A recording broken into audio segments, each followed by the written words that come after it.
Dans cette vidéo sur la gestion de la mémoire en C, je vais parler de l'organisation des données avec la notion de structure.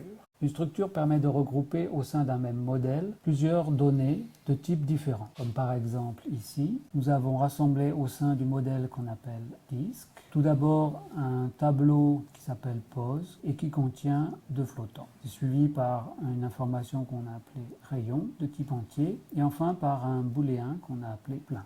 L'organisation en mémoire qui résulte de ce modèle va être définie par le compilateur selon la machine sur laquelle on exécute ce programme. Donc n'oublions pas qu'il y a toujours cette phase de compilation qui va déterminer comment notre code source va être traduit sous une forme exécutable. Cette forme exécutable va être rangée en mémoire selon la machine sur laquelle on tourne. Par exemple, j'ai choisi ici une mémoire organisée en mots de 32 bits.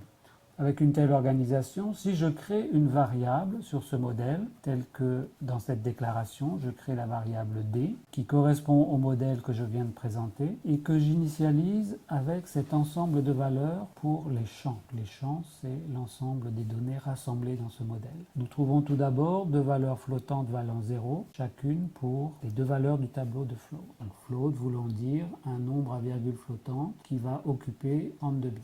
Voici en mémoire où pourrait être rangée cette structure D, respectivement la valeur premier float du tableau pose et la valeur du second. À la suite de quoi on va trouver la valeur entière pour le champ rayon qui a été initialisé avec la valeur 2 que l'on retrouve ici.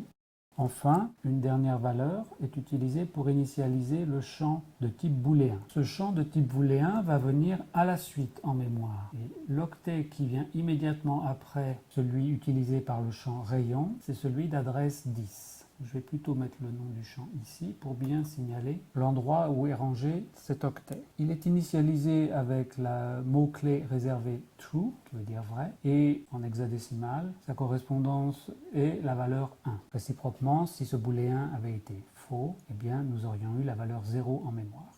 Il faut maintenant souligner un autre aspect concernant l'occupation de mémoire de ce modèle. En effet, à la suite du booléen, nous voyons que le reste du mot n'est pas occupé. Et pourtant, ils ne seront pas occupés par la variable qui est déclarée juste après notre structure D. En fait, à la suite de notre dernier champ de type booléen, les trois octets qui suivent et qui vont compléter le mot sont ce qu'on appelle des octets de padding. Ils sont dus à une contrainte d'alignement. La raison est que si je veux construire un tableau constitué de telles structures, eh bien c'est l'ensemble des 4 mots qu'il faudra réserver, les 4 mots entiers. C'est la seule manière qui permettra de construire des tableaux de telles structures.